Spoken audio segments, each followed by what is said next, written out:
One of the most important substances in the world comes from an area of North Carolina devastated by Hurricane Helene, Michael Snyder reports. Did you know that a little town in the mountains of North Carolina is a primary worldwide producer of a substance that makes our modern high-tech way of life possible? Without the ultra-pure natural quartz that comes from Spruce Pine, North Carolina, we would not have the ultra-sophisticated electronic gadgets that we enjoy so much, and the global economy would collapse. So is it just a coincidence that Spruce Pine was absolutely devastated by Hurricane Helene? The two facilities that produce this ultra-pure natural quartz in Spruce Pine are both shut down at this point. Two North Carolina facilities that manufacture the high-purity quartz used for making semiconductors, solar panels, and fiber optic cables have been shut down by Hurricane Helene with no reopening date in sight. Sibelco and the Quartz Corps both shut down operations in the Appalachian town of Spruce Pine on Thursday ahead of the storm that swept away whole communities in the western part of the state. And across the border in East Tennessee, the town is home to mines that produce some of the world's highest quality quartz. Hopefully these facilities will be able to open again before the end of the year because they're absolutely critical to the global economy. According to ABC News, it's estimated that somewhere between 70% and 90% of all cubicles that are used to make silicon chips worldwide are made out of natural quartz from spruce pine. To make silicon chips, you need to first melt down a highly purified material called polysilicon. That can only be done in crucibles that are themselves made of a material so pure it will not react chemically with the polysilicon and is also able to withstand enormous heats, he said. The best material for those cubicles is ultra-pure quartz. Spruce pine is the source of the purest natural quartz ever found on Earth. An estimated 70 to 90% of the cubicles, the crucibles used, I'm saying cubicles, they're crucibles, used worldwide are made from spruce pine quartz, he said. And without this natural quartz from spruce pine, our way of life would change dramatically. The following comes from a Wired article entitled "The Ultra-Pure Super Secret Sand That Makes Your Phone Possible." The wooded mountains surrounding it, though, are rich in all kinds of desirable rocks, some valued for their industrial uses, some for their pure prettiness, but it's the mineral in Glover's bag, snowy white grains, soft as powdered sugar, that is by far the most important these days. It's quartz, but not just any quartz. Spruce pine, it turns out, is the source of the purest natural quartz, a species of pristine sand ever found on Earth. This ultra-elite deposit of silicon dioxide particles plays a key role in manufacturing the silicon used to make computer chips. In fact, there's an excellent chance that the chip that makes your laptop or cell phone work was made using sand from this obscure Appalachian backwater. It's a billion-dollar industry here, Glover says with a hooting laugh. Can't tell by driving here, right? You'd never know it. This is a really big deal. If the facilities in Spruce Pine are offline for an extended period of time, the entire globe will feel it. Just consider what happened when a fire caused the quartz mine in Spruce Pine to shut down, the quartz mine to shut down for a period of time in 2008. In 2008, a fire in Spruce Pine forced the local quartz mine to halt production, which all but shut off the supply of high-purity quartz to the world market, sending shivers through the industry. That fire impacted only one plant, the Unimin Corporation Quartz Feldspar plant, which has since been acquired by Sibelco, and its impacts were still felt industry-wide.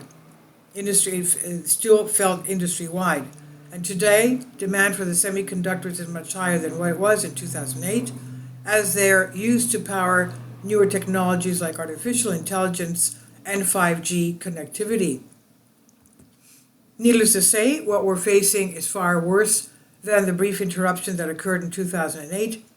The mountains of North Carolina are also very important to the lithium industry. According to CBNC, a mining operation at Kings Mountain could produce enough material to manufacture 1.2 million electric car vehicles annually. Kings Mountain could produce enough material to manufacture 1.2 electric vehicles annually. The mine sits on one of the world's richest deposits of spodumene ore, a source of lithium. There is currently only one operational lithium mine in the U.S. in Silver Peak, Nevada, which is owned by Albemarle. Albemarle does not have a precise date for when Kings Mountain will become operational, Nora said. The company is preparing to start the permitting process, which will take 2 years to complete. Construction will be a multi-year undertaking before the mine is operational, according to the company. Despite local opposition, Albemarle has been aggressively pushing forward with the project, and it turns out that Albemarle was recently given a $90 million grant by the Biden administration. The Biden administration has made setting up a battery supply chain supported by domestic lithium production and processing a top priority to end dependence on China, which dominates the global market. Albemarle was awarded a $90 million grant from the Defense Department to support domestic mining, which the company is using to help reopen Kings Mountain. $90 million is a lot of money, so there's a lot riding on the success of this project. Interestingly, BlackRock purchased more than 2 million shares of Albemarle less than 2 months ago. On August 31st, 2024, BlackRock Inc., a prominent investment management firm, expanding its investment portfolio by acquiring an additional 2,220,059 shares of Albemarle Corp., New York Stock Exchange ALB. This transaction increased BlackRock's total holdings in the company to 12,183,614 shares, reflecting a significant commitment to Albemarle, a key player in the lithium and chemicals industry. The shares were purchased at a price of $90.25 each, making a strategic addition to BlackRock's diverse investment portfolio.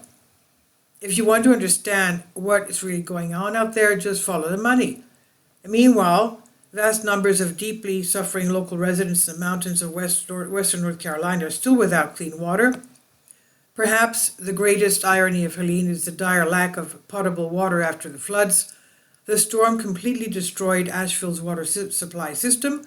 Water mains and underground pipes were swept away as the ground itself was removed by the torrent. Not a single building in town can access running water, and citizens survive by the thousands of gallons of water being shipped in every day. We need portable water. Nobody can flush their toilets. Nobody can take a shower. Nobody can do laundry. We have no water, and the infrastructure for that water is totally destroyed. Dr. Carly Brown, a primary care physician in Asheville's River Arts District, told Epoch Times. I haven't had a shower since last Wednesday. I'm hearing horrible things about others. Wendy Feinberg, 77-year-old retired school teacher in Asheville, told Epoch Times. Many of the communities that have been destroyed by Hurricane Helene will never be rebuilt. We have never seen anything like this, and the federal response to the disaster has been extremely poor.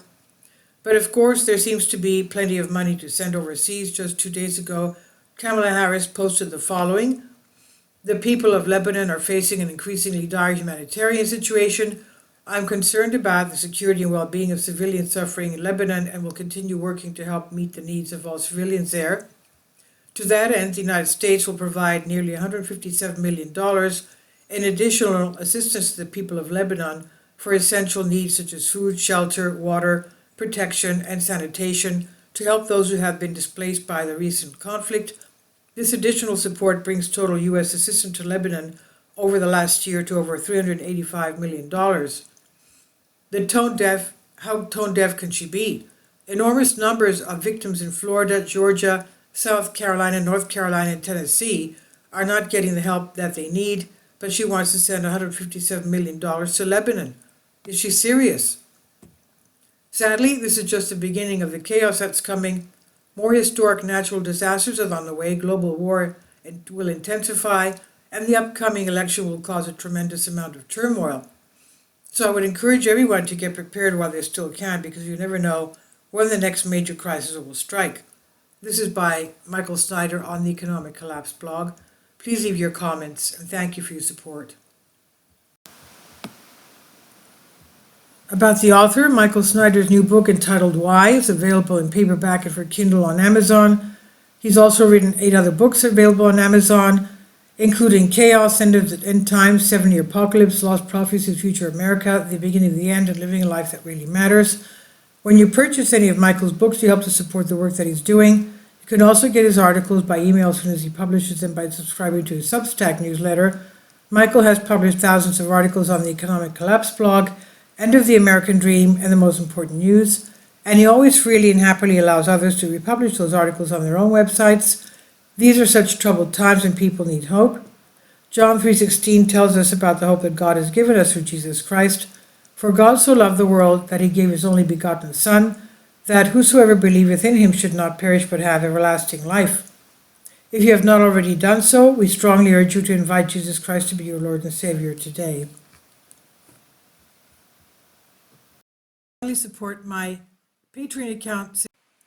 The daily posts are 5 videos daily, and they are totally different from what I have on my YouTube channel. Thank you so much for your support and that you find all my content so interesting. You'll find the Patreon account details in the description box below.